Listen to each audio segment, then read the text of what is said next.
तो bitcoin halving के अंदर इस टाइम 21 दिन 17 घंटे 22 मिनट और 8 सेकंड बाकी हैं। अगर हम माजी को देखते हैं, हिस्ट्री को देखते हैं, तो हमें हमेशा ये दिखाई दिया है कि बिटकॉइन हॉल्विंग से पहले जो है ना बिटकॉइन या तो साइडवेज जाता है या फिर रिट्रेसमेंट में जाता है और उसके बाद दोस्तों बिटकॉइन हॉल्विंग आती है और उसके बाद कुछ अर्से के बाद देखते हैं हम लोग कि बिटकॉइन जो है बहुत जबरदस्त तरीके से एक रैली लेना स्टार्ट करता है। बट इस दफा दोस्तों ETF आया मार्केट के अंदर, स्पॉट ETF का यहाँ पर जमाना चल रहा है इस टाइम मार्केट में, इसका फोमो है और इस दफा बहुत कुछ डिफरेंट हो रहा है। जैसे कि इस दफा हमने देखा कि बिटकॉइन हॉल्विंग से पहले ही मार्केट ने एक मेगा रैली ली, काफी अच्छा पंप किया, बिटकॉइन बहुत जबरदस्त तरीके से ऊपर गया और पहली दफा हिस्ट्री में ऐसा हुआ कि हमारा जो प्रीवियस ऑल टाइम हाई था वो हमने ब्रेक होते हुए देखा। तो यहां पर दोस्तों बहुत कुछ डिफरेंट हो रहा है, बहुत कुछ डिफरेंट हो सकता है और इन सब चीज़ों को डिस्कस करेंगे जल्दी से इस वीडियो के अंदर।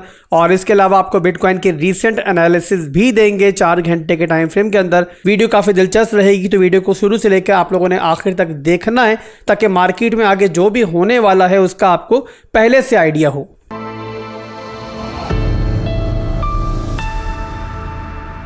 तो BTC का चार्ट दोस्तों 4 घंटे के टाइम फ्रेम के अंदर मेरे पास ओपन है। पहले मैं आपको छोटे से एनालिसिस दूंगा यहाँ पर इंट्राडे टाइम फ्रेम के, ताकि आपको आइडिया हो करंट सिचुएशन बिटकॉइन की क्या चल रही है और इस टाइम मामला बेरिश है, पॉजिटिव है, क्या सिनेरियो बन रहा है। तो यहाँ पर दोस्तों 4 घंटे के टाइम फ्रेम का चार्ट मेरे पास ओपन है। Lower lows lower highs market में पहले बन रहे थे जब मार्केट नीचे जा रही थी, ये बना लोअर लो लोअर हाई लोअर लो और यहाँ पर हमें स्ट्रक्चर ब्रेक मिला, बिटकॉइन ने एक नया हाई मारा और अब यहाँ पर आपके सामने है कि बिटकॉइन जो है हायर लो के मूव की तरफ है। इसका मतलब क्या, जिन लोगों को इतने टेक्निकल्स वगैरह के बारे में मालूम नहीं होता, जो न्यूबीज है हमारे, इसका मतलब ये है मेरे भाइयों कि बिटकॉइन पहले बेरिश ट्रेंड के अंदर था, यहाँ पर डंपिंग के अंदर, और बेरिश ट्रेंड के अंदर क्या होता है कि मार्केट इस तरीके से लोअर लोज लोअर हाइज बनाती हुई नीचे आ रही होती है और जैसे ही हमारा प्रीवियस हाई टूटता है वहीं पर हमारा जो स्ट्रक्चर है वो भी ब्रेक होता है और उसके बाद मार्केट एक रीटेस्ट के बाद अगर सक्सेसफुली प्रीवियस हाई से ऊपर आपको एक नया हाई दे दे तो उसका मतलब ये होता है कि ट्रेंड हमारा सक्सेसफुली जो है वो ऊपर की तरफ कंटिन्यू हो चुका है। तो यहाँ पर आपके सामने है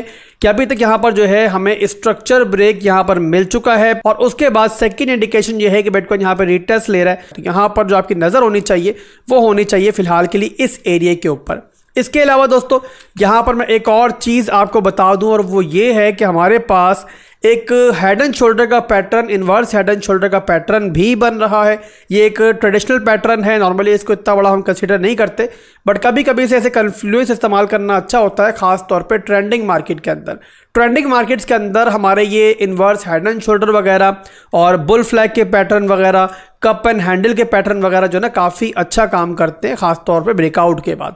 तो आपके सामने है कि यहाँ पर ये है इसका लेफ्ट शोल्डर, ये है इसका हेड और ये है इसका राइट शोल्डर। अब यहाँ पर नेकलाइन हमारी कहाँ पर है, नेकलाइन है हमारी ये ट्रेंड लाइन जो मैंने ऑलरेडी आपके सामने मार्क की हुई है। अब यहाँ पर एक और चीज़ भी आपको समझ में आ रही होगी कि अभी तक ये इन्वर्स हेड एंड शोल्डर का पैटर्न जो है वो एक वैलिड पैटर्न जो है वो कंसीडर नहीं किया जा सकता जब तक ये अपनी नेकलाइन पे ना पहुंच जाए। तो नेकलाइन पे पहुंच जाता है तो फिर दोस्तों हम लोग कह सकते हैं कि मार्केट के अंदर प्रॉपरली एक इन्वर्स हेड एंड शोल्डर का पैटर्न बन चुका है और जैसे ही ब्रेकआउट फिर से मिलता है तो उसके बाद दोस्तों यहाँ पर जो नेक्स्ट टारगेट इस हेड एंड शोल्डर के पैटर्न का बनता है वो हमारा 70,000 के एरिया में बनता है। इसके अलावा जैसे ही हमारा ये स्ट्रक्चर ब्रेक हुआ था तो आपको एक ट्रेड भी दी गई थी, पब्लिकली ये बताया था मैंने कैसे लेना है, क्या करना है, कहाँ पे एंटर होना है। इसके अलावा जो हमारा प्रीमियम चैनल है वहां पर भी ट्रेड दी गई थी। फर्स्ट टारगेट था इसका 68,000 से ऊपर का एरिया, जो कि हमने देखा कि ऑलमोस्ट यहां पर हिट हुआ और उसके बाद बिटकॉइन ने दोबारा रिट्रेस किया। तो अगर दोस्तों दोबारा बिटकॉइन इस नेकलाइन को ब्रेक कर देता है तो फिर हम यहां पे एक्सपेक्ट कर सकते हैं ना सिर्फ कि पहला टारगेट हमारा हिट हो जाएगा बल्कि साथ ही साथ जो सेकंड टारगेट है फिर उसके लिए भी हम आगे मूव कर सकते हैं। और इसके अलावा इस सारे के सारे ट्रेंड का जो इनवैलिडेशन होगा वो भी मैं आपको बता दूं, जो हमेशा मैं आपको बताता हूं ताकि आपके जहन में रहना चाहिए कि शॉर्ट टर्म का जो सिनेरियो हमारा चल रहा है उसका इनवैलिडेशन कौन सा है। तो मेरे भाइयों इनवैलिडेशन है हमारा ये वाला लो जो आपके सामने मार्क्ड है और ये है हमारा 60,835 का एरिया और इस हमारे ट्रेंड का भी इनवैलिडेशन जोन, इसके नीचे क्लोजिंग हो जाएगी तो ये पूरे का पूरा ट्रेंड जो है ना ये इनवैलिडेट हो जाएगा। जब तक ऐसा नहीं होता हमारा ट्रेंड वैलिड है। इसके अलावा दोस्तों आज वीकली क्लोजिंग भी होनी है, उस पर भी मेरी नज़र है। काफ़ी चीज़ें वीकली क्लोजिंग के बाद क्लियर होती हैं, काफ़ी चीज़ें हमारी शॉर्ट टर्म के लिए बदल भी जाती हैं, तो उस पर मैंने नज़र रखी हुई है। इंशाल्लाह जो भी सिनेरियो बनेगा उसको इंशाल्लाह कल की वीडियो में डिस्कस करेंगे। ओवरऑल आज हमारी 5 बजे पाकिस्तान टाइम के हिसाब से वो क्लोजिंग होनी है, तो आप लोग भी नजर रखो, मैंने भी नजर रखी हुई, जो सूरत हाल बनेगी इंशाल्लाह आपको बताएंगे। अब ये होगा दोस्तों शॉर्ट टर्म का सिनेरियो। इसके अलावा बिटकॉइन के जो मैक्रो लेवल के बाइस है मेरे, वो सेम वही है जो पहले भी थे, उनमें कोई चेंजिंग नहीं है। तो आप लोगों ने मैक्रो लेवल पर जो है ना किसी भी किस्म की टेंशन के अंदर नहीं आना है। फिलहाल के लिए शॉर्ट टर्म के अंदर भी सिनेरियो जो है वो इतना बुरा नहीं है, बट अगर बुरा हो भी जाता है शॉर्ट टर्म के अंदर तो हमारे मैक्रो लेवल के बाइस के ऊपर कोई फर्क नहीं पड़ेगा। इसके अलावा दोस्तों ऑल्ट कॉइन्स क्योंकि बिटकॉइन को ही फॉलो करते हैं, बिटकॉइन की हॉल्विंग यहां पर अब काफी नजदीक है। और जैसे वीडियो के शुरू में बताया मैंने आपको कि हिस्ट्रिकली हमने देखा है कि बिटकॉइन जो है ना अपनी हॉल्विंग से पहले जो है ना थोड़ा सा साइडवेज चला जाता है या फिर रिट्रेसमेंट के अंदर चला जाता है। और यहां पर दोस्तों हिस्ट्री में हमने एक और चीज भी देखी थी, और वो ये थी जो पिछला ऑल टाइम हाई होता है ना वो साइडवेज मूव की वजह से, थोड़े से बेरिश मूव की वजह से जो है ना नहीं टूट पाता है। और ऑल टाइम हाई जो टूटता है वो नॉर्मली हमने हमेशा देखा है कि बिटकॉइन की हॉल्विंग के बाद टूटता है। बट इस दफा दोस्तों स्पॉट ETF आया मार्केट में और ब्लैक रॉक जैसी बड़ी बड़ी इंस्टीट्यूट्स मार्केट में एंटर हुई और उनकी वजह से बहुत बड़ी बड़ी चेंजिंग्स हुई, बड़ा बड़ा वॉल्यूम मार्केट में आया। तो इसी रीजन की वजह से हम लोगों ने इस दफा ये डिफरेंस देखा कि बिटकॉइन की हॉल्विंग से पहले हमें ऑल टाइम हाई टूटता हुआ दिखाई दिया।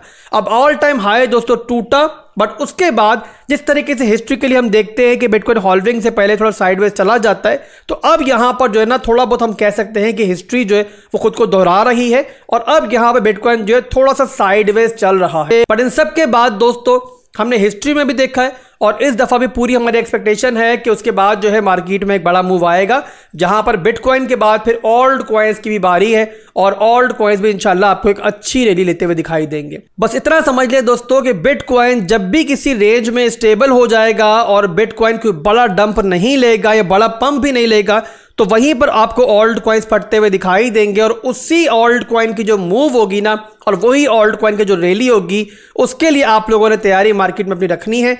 अगर आपकी कोई बाइंग नहीं है तो आप लोग पार्ट्स के अंदर बाइंग कर सकते हो। जो भी आपको मौका मिलता है उसके अंदर अपनी पोजीशन को बेहतर करने की ट्राई करो और इसका बेस्ट तरीका यह है कि आप लोग यहां पे पार्ट्स के अंदर बाइंग करो। 3 से 4 पार्ट्स के अंदर इन्वेस्टमेंट को बांटो और बारी बारी हर मेजर डिमांड जोन पर, हर मेजर ऑर्डर ब्लॉक पर जब तक आपको मौका मिलता है आप लोग TCA कर सकते हो। मुख्तलिफ पार्ट्स में बाइंग करने से आपकी एवरेज भी बेहतर होगी और इस तरीके से किसी भी डंप के अंदर, किसी भी रिट्रेसमेंट के अंदर जो है ना आप यहां पर पैनिक नहीं हो। अब कल दोस्तों हमारा वीकेंड खत्म हो जाएगा और मार्केट दोबारा ओपन होगी और जब भी मार्केट दोबारा ओपन होती है शॉर्ट टर्म के लिए हमारे नए लेवल्स बनते, तो वहां पर फिर से इंशाल्लाह मार्केट को एनालाइज करेंगे, कुछ ओल्ड कॉइन्स को भी देखेंगे। अगर कोई छोटी मोटी ट्रेड बनती हुई दिखाई देगी और हमें दिखाई देगा कि यहाँ पे कोई ओल्ड कॉइन जो है शॉर्ट टर्म के अंदर भी अच्छा मूव कर सकता है तो उनको भी डिस्कस करेंगे।